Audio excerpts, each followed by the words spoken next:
भोजपुरी के तो भोजपुरिया समाज बचाई कोनो भाषा के, बोली के, संस्कृति के, सभ्यता के उहे लोग बचावेला जेकरा ओकरा से संबंध ओकरा से जुड़े रहेला। अगर बोली भाषा ही ओकरा विलुप्त हो जी तो पूरा समाज के जो ऐतिहासिक विरासत बा वो विरासत समाप्त हो जाए। ऐसे भोजपुरिया समाज के विरासत के बचावे खातिर भोजपुरी भाषा के बचावल ओकर संरक्षण के लिए बहुत जरूरी बा। ना बहुत खतरनाक बा। अब अश्लीलता के भी समझे के चाही कि अश्लीलता के का तरीका बा, अश्लीलता काहे कहल जात बा। पिछला बिहार विधानसभा में भी सवाल उठे कि अश्लील गाना गावे वाला आ ओकरा के बनावे वाला ये दोनों लोग पर कार्रवाई होनी चाहिए। शराब तो एगो आदमी के मारल, लेकिन ई विद्रुपता जो बा संस्कृति में एगो पूरा समाज के एगो पीढ़ी के बर्बाद करे वाला। ऐसे ई ज्यादा डेंजरस बा। संस्कृति सभ्यता अगर रही तो सारा चीज ठीक ठाक रहे।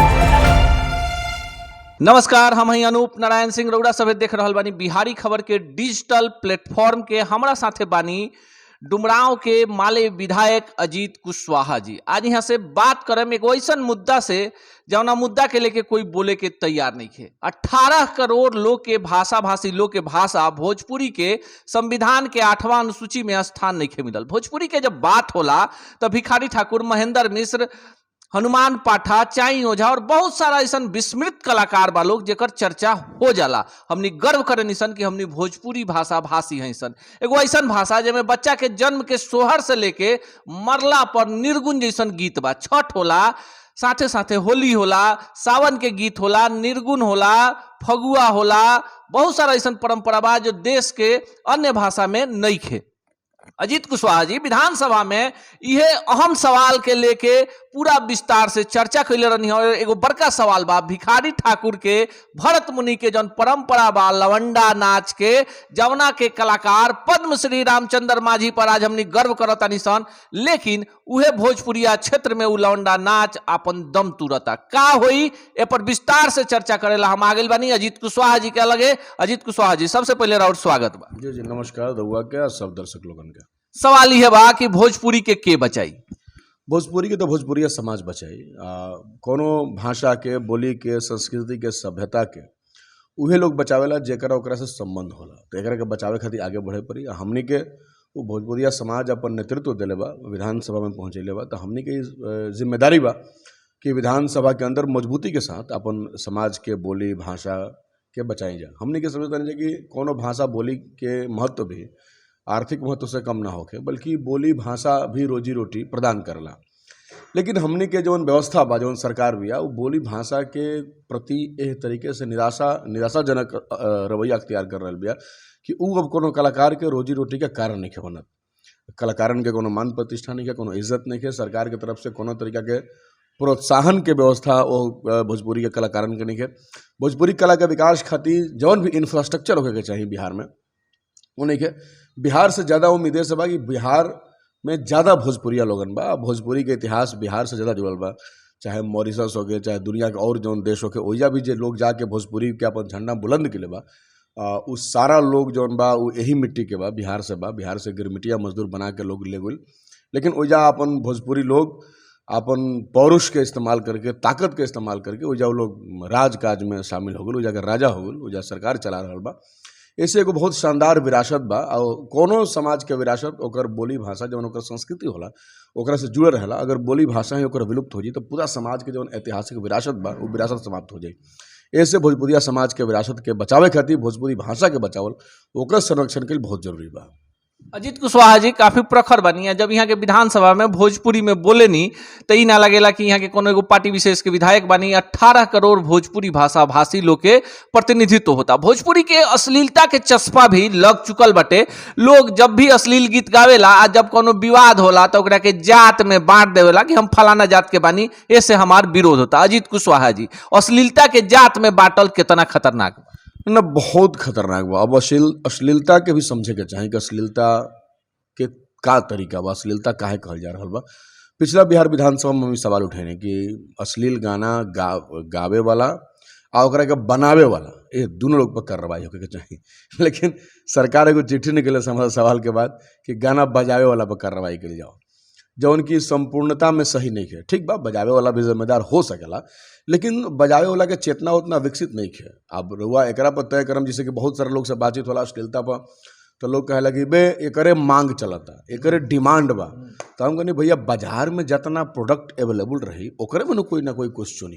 अच्छा, बाजार में जो उपभोक्ता वर्ग बा ओकरा में कितना केकर चेतना विकसित भाई तो नहीं जानत रहुआ। तो चेतना विकसित कला संस्कृति का करला, उ चेतना विकसित करे के काम करला। कला संस्कृति समाज के आईना होला, जौना तरीका से वह समाज के ढालम समाज वैसे ही हो जाए। अगर वह समाज में खाली अश्लीलता परोसम तो समाज और अश्लील हो जाए। तो परोसे वाला के जिम्मेदारी होला, जे प्रोड्यूसर होला माने कंज्यूमर के जिम्मेदारी ठहरा के अब प्रोडक्शन के खुला छूट दे दिया बा, जबकि एकदम ई उल्टा बा। पूरा विरासत के जौन बा सर के बल खड़ा करे के प्रयास चल रहा बा। अरे ओकरा के पलट के पैर के बल खड़ा करी, ये गलत बा। दोसर जौन अश्लीलता शब्द बा वो बहुत भेग टाइप के शब्द बा। अश्लीलता काला पर लोग मतलब बहुत आसानी से कुछ अलग समझ ले वाला, बल्कि आज जौन भोजपुरी में अश्लीलता बा ओकरा के नया तरीका से व्याख्या करे के जरूरत बा। जैसे अश्लीलता एक तो स्त्री विरोधी, स्त्री के खिलाफ पूरा के पूरा संगीत बा, और स्त्री के खिलाफ न सिर्फ वर्णन बा बल्कि एक हिंसा के भावना से, एक हिंसा के भावना से बा। तो ई तो एगो चलते रहे। अब एने 2-4 साल में रुआ देखिए कि ई महिला विरोधी हिंसा अब जातिगत हिंसा में तब्दील हो रहा बा। अब पहले खाली महिला के खिलाफ हिंसा चलत रहे, महिला भी एगो समाज बा, आधी आबादी के खिलाफ पूरा भोजपुरी के कुछ कलाकार लोग एकदम हिंसक भावना रखले बा। ओकरा बाद जैसे गाना बा कि लहंगा उठा द रिमोट से टाइप के बहुत सारा गाना बा, तो महिला के खिलाफ एगो हिंसा बा। दोसर अब जौन बा जातिगत हिंसा, अभी रहुआ सरस्वती पूजा दुर्गा पूजा भसान में जौन गाना बजता का भाई तो फलाना जी का बेटा है पटक के चुम्मा लेता है। तो एक जाति का दूसरे जाति के खिलाफ हमनी के देखते नहीं कि यही सरस्वती पूजा के भाषण में कर पहले जौन गाना बजली सन तो फलाना जाति के सरस्वती जी दूसरा जाति में मोहल्ला में गोली तो ओजा के लोग रोक दिलस कि हमारा जाति के खिलाफ कहे गाना बजावत रहे।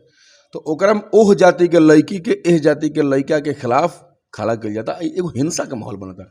तो भोजपुरी की अश्लीलता अब महिला हिंसा से आगे बढ़ के जातिगत और धार्मिक हिंसा के रूप में परिणत हो रहा बा, जौन समाज खातिर बहुत खतरनाक बा। तो ऐसे हमने की मांग के जा कि ई जौन अश्लीलता में हिंसा जौन समा गइल बा ई तो एकदम जानलेवा बा, ऐसे एकरा पर रोक लगावे चाहिए। एकर जिम्मेदार बिल्कुल प्रोडक्शन बा। आज भी हम छाती ठोक के कहते नहीं, हम विधानसभा में बोलने कि भाई जे बनावत ओकर गलती बा, कंज्यूमर के चेतना कहाँ उतना विकसित बा। कंज्यूमर के चेतना विकसित रही तो इतना शराबबंदी चल रहा बा, और लोग काहे दारू पी के मरी। रोज प्रचार होता, मुख्यमंत्री जी रोज अभियान निकल रहे बने, सब कहते दारूबंदी दारूबंदी, तब कोई पिए से मानत है जी। अभी होली में 45 आदमी मर गया। तो समाज के चेतना पर सब कुछ डिपेंड नहीं हो सकत, बल्कि समाज में चेतना डेवलप करे के जेकर जिम्मेदारी भी हमने के पढ़ल लिखल आदमी बनी, जरूर पढ़ल लिखल आदमी बने तो पत्रकार बनी, हम नेता बने। तो हमार आचरण, हमार बात, हमार बोली, हमार जीवन उस समाज के आईना के रूप में दिखावेला। तो अगर हमारे चरित्र खराब हो जाए तो फिर समाज के चरित्र बेहतर चरित्र के उम्मीद कैसे कर सकते हैं। ऐसे एहिजा काम कर जाता जरूरी। सवाल लम्हर उठा दिले बनी अजीत कुशवाहा जी।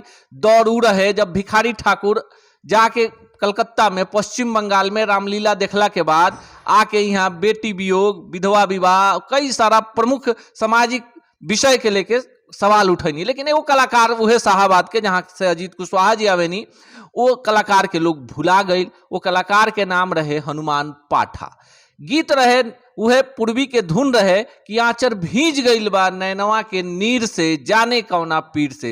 ये हमार भोजपुरी रहे जब माई के आंचरा से दूध टपकत रहे, दूसरा के बहिन बेटी बहू के देखला के बाद लाज से आदमी सकुचा जाए, शर्मा जाए। आजो गांव में जब गांव के मेहरारू ब्याह गीत गावे लिसन, सोहर गावे लिसन, तो कहीं ना कहीं पाँव ठिठक जाला। अजीत कुशवाहा जी वही गांव से, वही अमराई से, वही गरीबी से रौड़ो निकलल बनी। रौड़ो माई बहिन गीत गावत हुई लोग, कैसन लागेला जब अपन पारंपरिक गीत गुजेला?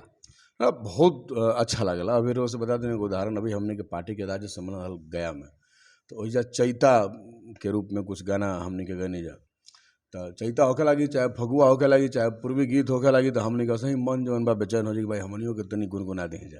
तो वो नेताजी बाहर के अलग पूछले, अरे अब तो मैंने गाना भी जानते, हमने गाना जानते नहीं, हमारा कल्चर है, बचपन से हमनी के एकरा में रहल बनी जा, जानत नहीं जा। और वह हमनी के भोजपुरी आदमी के झाल दे, हम तो बजावे के सिखावे के नहीं खे, बाजा ढोलक तो में आदमी झाल जौन बा बजा ली फगुआ आई सब के धुन पे। तो ऐसे ये सब को बात नहीं है, बाकी एक से एक भोजपुरी में गीत संगीत भले। तो आप भिखारी ठाकुर जी के बात करें, भिखारी ठाकुर के पूरा कला संस्कृति के जौन पूरा के पूरा पहचान बा, वो एगो प्रतिरोध के संस्कृति के पहचान बा। ओकरी के समाज के जौन जड़ता रहल, समाज में गरीबी रहल, समाज जौन पलायन रहे, आज कई गो लोग पलायन पर गावत, आज तो सब कुछ सरकार की गुलामी करे में लागल बा। लेकिन ओगरी भिखारी ठाकुर उस दौर में सरकार से चुनौती लेने आ कहले, जब एगो माने कलकत्ता चटकल फैक्ट्री में कमाए जात रहन, वो घड़ी जौन स्त्री के पति के प्रति जौन वियोग रहल ओकरा कैसे प्रदर्शित किया, ना सिर्फ वियोग बल्कि पलायन के जौन दर्द रहे, कैसे लड़का रहता, परिवार रहता, मर्द बहल जाए कमाता, आज वो बढ़ल बा पलायन। लेकिन का आज के एगो कलाकार ई रिस्क लेवे खातिर तैयार बने? का वो पलायन पे कोनो गीत गा रहल बने? तो भिखारी ठाकुर के गीत में ना सिर्फ संगीत रहे, ना सिर्फ मनोरंजन रहे, बल्कि वाकई में अगर ये बात जौन कहल जाला कि सिनेमा समाज के आईना होखेला, नाटक समाज के आईना होखेला, तो एकरा के 100% स्थापित करके भिखारी ठाकुर जी देखेनी। और लौंडा नाच के बाद हम विधानसभा में उठेनी, लौंडा नाच के एक तरीके से कहें कि डिफेम करे के कारपोरेट जौन दुनिया चलल बा, जहाँ तरह तरह के अब मनोरंजन के नया नया रूप आ रहल बा, ओइजा ओकरा के बर्बाद कल जाता। हमने कहने जा कि लौंडा नाच के खाली मतलब मनोरंजन से कमी नहीं है, बल्कि लौंडा नाच जब होई, हमने के लइकाई में देखल बनी, अब तो मिलत नहीं है, तो लौंडा नाच में नाच शुरू होई आ ओकरा बाद जौन बा वो नाटक होई, ओकरा में एकदम मन अंतर्निहित रहल, और नाटक समाज के कोनो समस्या को लेकर के होई, और नाटक रात भर लोग दूर दूर से चल के विदेशिया सहित कई गो नाटक रोवन नाम लेनी है, सारा नाटक लोग देखत रहे। तो सारा विधा खत्म हो गई बा। यही से अभी समाज में चलता व्हाट्सअप वाला ज्ञान, चूँकि समाज में तो अब सही बात करे वाला लोग बाना, ओकरा के बर्बाद कर दिया गई। अब समाज में सच्चा संदेश दे वाला कोई नहीं है, तो व्हाट्सअप पर ज्ञान चलता फर्जी टाइप के, ओकरा से दंगा होता, ओकरा से अपराध बढ़ता, ये सारा चीज़ चल रहा बा। ऐसे ये विधा के जिंदा कल ऐसे जरूरी बा, ताकि हमने के समाज के पहचान रहल बा। तो हमने के समाज के पहचान तय बची जब ओकरा के जिंदा रखे वाला, ओकरा के बढ़ावे वाला, और जोना से ओकरा पहचान मिली से आज पूरा भोजपुरी के विश्व में पहचान भिखारी ठाकुर के बहुत बड़ा योगदान बा ओकरा के दिलावे में। लेकिन भिखारी ठाकुर के जौन विधा रहल, ओकरा के अगर ना बचावल तो भिखारी ठाकुर ना बची हैं, और जब भिखारी ठाकुर ही ना बची हैं तो फिर भोजपुरी समाज कैसे बची? तो ऐसे ये पूरा समाज के बचावे खातिर भोजपुरी बोली या भाषा के बचावल बहुत ही ज़्यादा जरूरी बा। अजीत कुशवाहा जी एगो बड़ा सवाल उठैले बनी, और इस सवाल से पहले बिहार विधानसभा में कोई उठावे के जहमत नहीं के उठैले। ई सवाल बाटे भोजपुरी लवंडा नृत्य, जेकरा के अब भिखारी ठाकुर के विदेशिया नृत्य शैली के रूप में जानल जाला, आखिर काहे केहू अभी तक सवाल ना उठैले रहे। अब अगला सवाल विधायक जी से इहो पूछिए लेता नहीं कि भोजपुरी के तारनहार के बनी? कुछ कलाकार बा लोग, गायक बा लोग, अभिनेता बा लोग, फिल्म निर्माता बा लोग, कैसेट कंपनी के मालिक बा लोग, जब वो लोग के कोनो गाना हिट हो जाला, पूछल एकदम लाजिमी बा कि भोजपुरी से उ लोग बा कि उ लोग से भोजपुरी बा?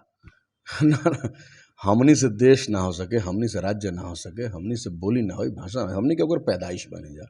बोली या भाषा हमनी के मतारी असल है, तो माई से बेटा न होई, बेटा से माई ना हो सके। ये अगर कोई के भरम बा तो मैंने बहुत दुखद बा। दूसर बात बा कि आज के कलाकार लोग पढ़त लिखत नहीं खेलोगा, बिना पढ़ले कोई कलाकार नहीं के बन सकत। सवाल ये उठता कि भोजपुरी के तारनहार के बा? भोजपुरी के तारनहार भोजपुरी के भाषा बोली बोले वाला, ओकरा के समझे वाला, जो ओकरा मिट्टी में जन्म ले बा, जब बोली भाषा के अपन मिट्टी के माता समझता, उ लोग बचाई, उ लोगों को सुरक्षा करी, रक्षा करी। तो हमनी के सब लोग से ही उम्मीद बा, भरोसा बा। जैसे शराब आदमी के जीवन खातिर खतरनाक बा, वैसे ही अश्लील भोजपुरी के बोल समाज में कोढ़ के रूप धारण कर ले बा। आखिरी सवाल अजीत कुशवाहा जी से, बिहार में शराबबंदी बाटे, एकर कहीं ना कहीं लोग विरोध करता, तो कहीं फायदा भी नजर आवता, रौरो ए पर हस्ताक्षर कैले होखेम, शपथ लेले होखेम। ई जे सांस्कृतिक रूप से विद्रूपता बा, जौन जहर बा भोजपुरी में अश्लीलता, ई कितना खतरनाक बाटे समाज खातिर? नहीं, शराब से ज़्यादा खतरनाक बा। शराब तो एगो आदमी के मारला, लेकिन ई विद्रूपता जौन बा संस्कृति में एगो पूरा समाज के एगो पीढ़ी के बर्बाद कर देवाला। ऐसे ई ज़्यादा डेंजरस बा। संस्कृति सभ्यता अगर रही तो सारा चीज़ ठीक ठाक रही। ऐसे संस्कृति या सभ्यता के बचावल ज़्यादा महत्वपूर्ण बा, ज़्यादा इंपॉर्टेंट बा। एकरा पर काम कर ज़्यादा जरूरी बा। ऐसे हमने के विधानसभा में भी सवाल उठे जा, हमने के लगातार एकरा पर कैंपेन चलता कि अपन बोली अपन भाषा के लेकर के हमने के बहुत ही गंभीरता के साथ सोचे की जरूरत बा। आज जौना तरीका से गलत तरीका से काम करके प्रचार प्रसार कुछ लोग के द्वारा पूरा देश दुनिया में भोजपुरी के बदनाम करे के भी मतलब जिम्मेदारी कुछ लोग जिम्मेदार बा बर्बाद करे के, वो लोग से भी हमने के समाज के सचेत रहे के बाद अच्छा गावता, जो अच्छा काम करता, समाज के भी एक जवाबदेही बा, सरकार के तब बा कि सरकार ओकरा के प्रोजेक्ट करे, सरकार ओकरा के महत्व देवे, सरकार ओकरा के फंड देवे, सरकार कलाकारन के रोजी रोटी रोजगार के व्यवस्था करे। अभी तो देखिए कि काम करे वाला नाट्य कलाकारन के कोनो बहाली नहीं है। लोग अब नाट्य कला कैसे करी जब वह नाट्य कला के कोनो शिक्षक के बहाली नहीं करत, संगीत के कोनो बहाली नहीं करत। 2013 से लेके अभी तक कुछ ही शिक्षक के बहाली भइल।